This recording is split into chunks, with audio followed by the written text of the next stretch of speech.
Alright, what's going on, guys? Trev back again here to bring in another video. This one's going to be a video talking about Game of Thrones, my top 5 favorite characters as of pretty much the end of season 2. We just saw Blackwater. There's going to be one more episode, and then season 2 is going to be done. Now, of course, as we go through the series, season 3, 4, 5, and hopefully on from there, hopefully we get like, a good solid 6, 7, 8, maybe 9, 10 seasons. That'd be great. I'd really enjoy that if we could. But as of this point, who are my top 5 favorite characters? So yeah, let's get right into it without any delay. Number 5, we'll count down from 5 to 1, is going to be Sandor Cleagane, the Hound, also called Dog by Joffrey. And this was, he was one that before Blackwater, I wasn't really that big a fan of him because he doesn't really get many lines. He doesn't really, say too much. Like in the first episode, he tells Sansa that Sir Ilan scares him because of his beady eyes and his face and stuff, the way he just looks. But aside from that, he doesn't really have too many lines. But in Blackwater, we really get to see him deliver some awesome lines, some of the best lines I've ever heard. Like, for example, when he goes up to the leader of the archers and he grabs him and he says, "If any of those fucking flaming arrows come near me, I'll strangle you with your own guts." I was like, oh my God, that's awesome. And then he comes down, he's rallying the troops and stuff, and then he says like, Stannis is sending us fresh meat. And then let's go, and then he punches what's his name, Lancel, the real skinny Lannister guy. "You too." And then when they open the door, he comes out and he says probably one of the coolest lines I've ever heard. He goes, "Any man dies with a clean sword, I'll rape his corpse." Just like that, as he comes out and starts, just cutting guys like right in half and right down the middle with his big freaking, claymore. And just a bad, bad dude, man. But anyway, that's probably one of my favorite lines I've ever heard. "Any man dies with a clean sword and I'll rape his effing corpse." That's just brutal. So definitely number 5's got to be the Hound. Of course, afterwards we see him tell Joffrey to F himself, and he basically leaves, gives Sansa the opportunity to leave with him, tries to talk some sense into her, like, "I can take you out of here now, let's go." And then she's like, "No, I'll stay here." He's like, "Whatever." So, I mean, what's going to happen to him is really exciting to me because I just think that was such a cool episode for him. Like I said, one of the coolest lines I've ever heard in my life. Just awesome. Absolutely awesome. Going on to number 4. Number 4 is going to be Robb Stark. I think that Robb Stark is a really interesting character in that he's so much like Ned. He's sort of that like your atypical good guy.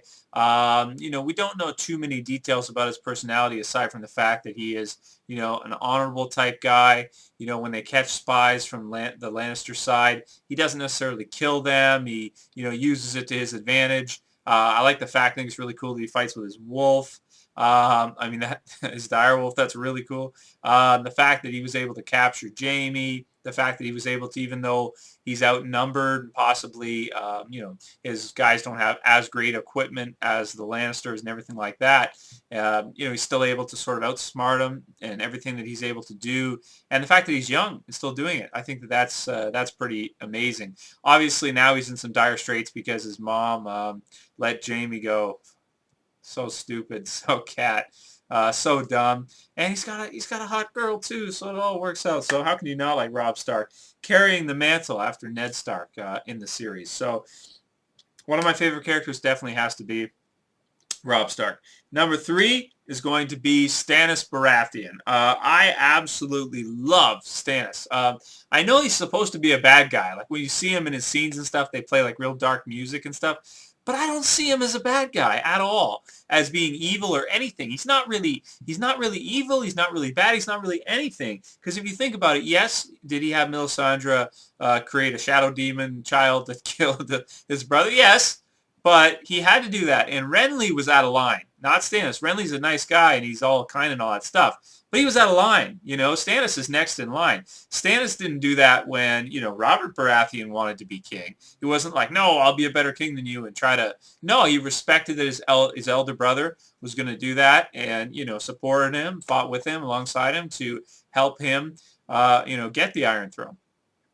So Stannis is an honorable man. I think that he's a lot like Ned Stark and Robb Stark, but he's willing to do what it takes to become, to become king. Whereas Ned and Robb, they never really want to be king. They never really wanted to sit on the Iron Throne.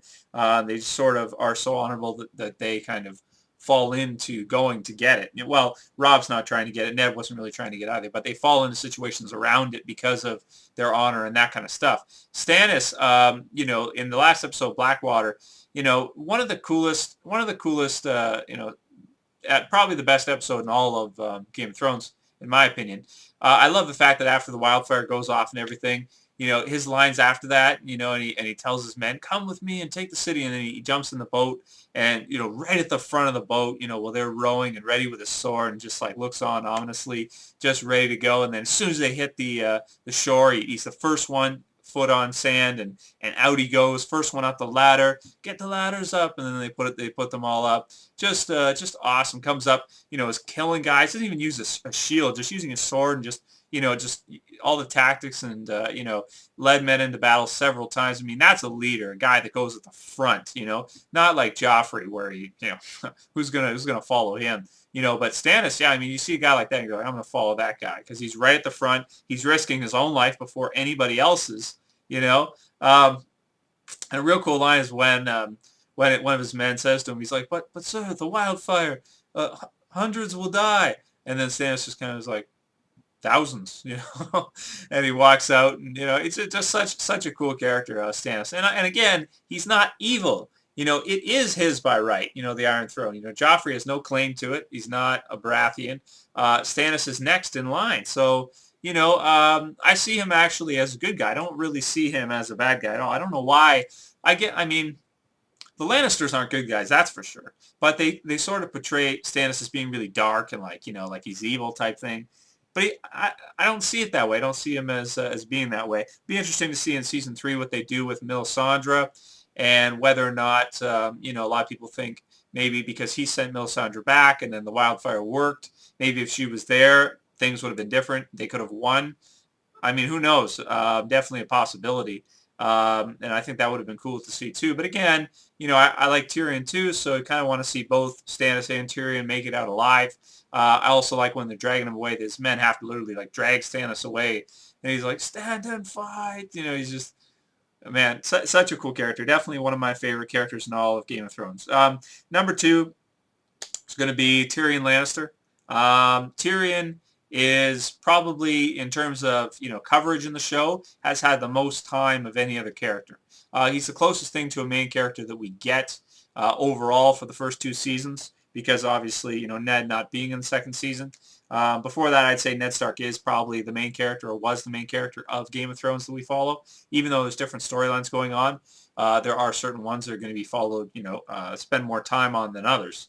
Whereas like Daenerys has not had as much screen time as some of these characters, and everything that's going around with the throne and all that. I think that's really the most interesting part of the story is what's going on around the throne. That to me is the most interesting. Anybody who's far away like Daenerys or any of these other characters that are not sort of right in the mix, to me, it's not as interesting. Same with Jon Snow and all that. Not as interesting. The most interesting stuff to me is what happens around the Iron Throne. And Tyrion obviously being in there the whole time.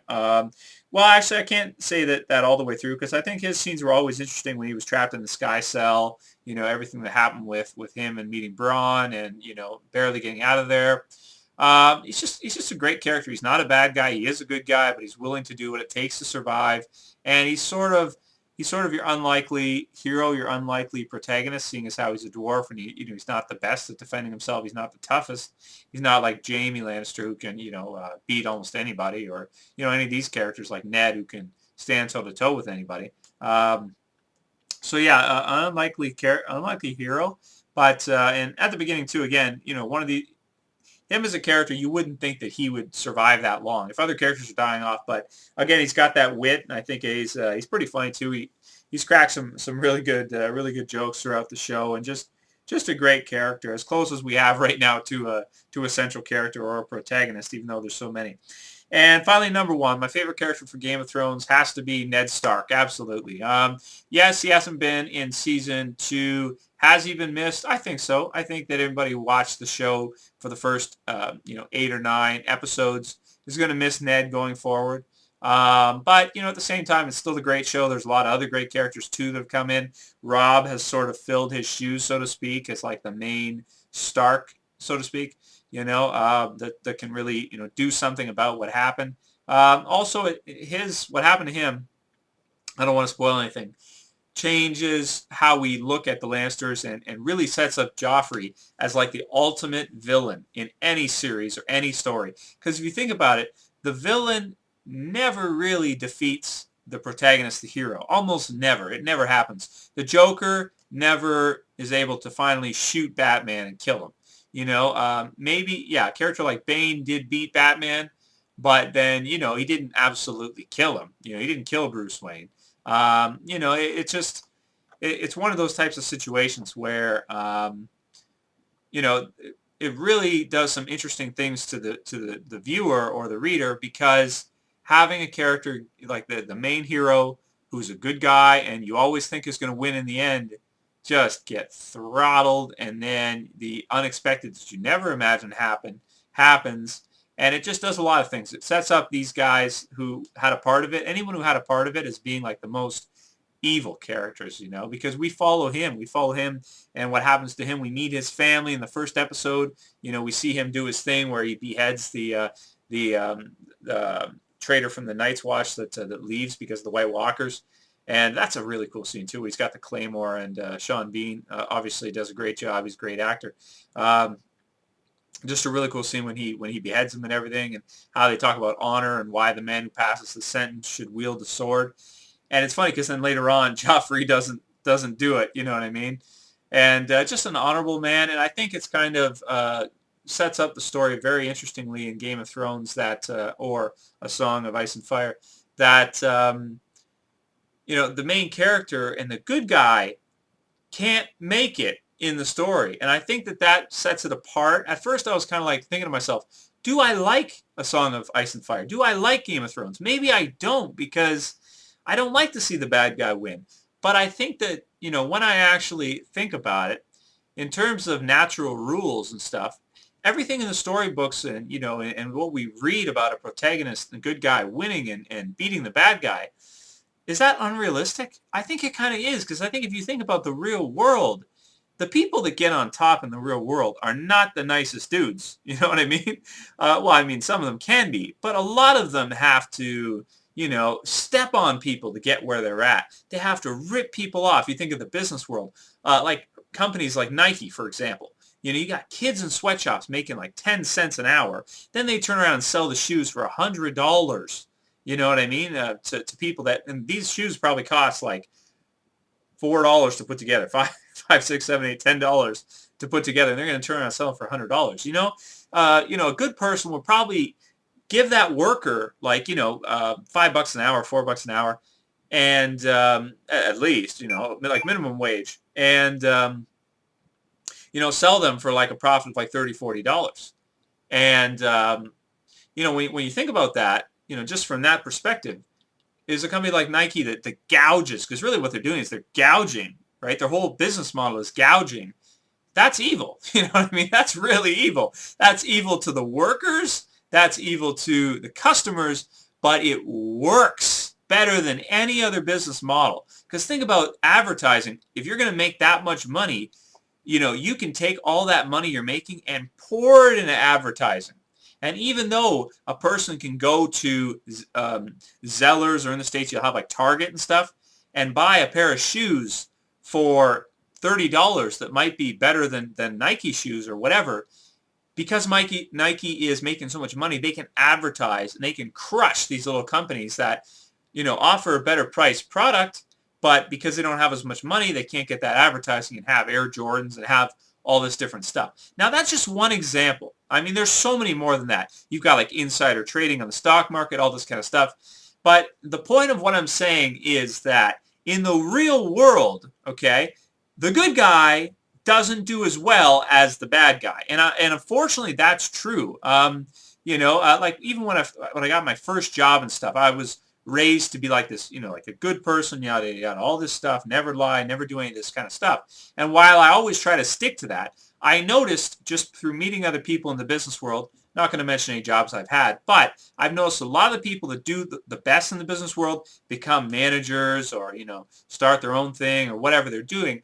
A lot of times these people are pretty damn evil, man. And they do well because they're willing to lie to people and they're willing to, you could call it selling, but in another way, it's like convincing, persuading, manipulating, and these tactics work in the real world. And like I was saying, and the whole point of me bringing this up, I know it's kind of a tangent, but the point is, in the real world and in reality, I have to say that the bad guy has a lot of advantages over the good guy because of those ethics that sort of constrain the good guy, which I do have as well. I have those type of ethics because that's the way I was raised too.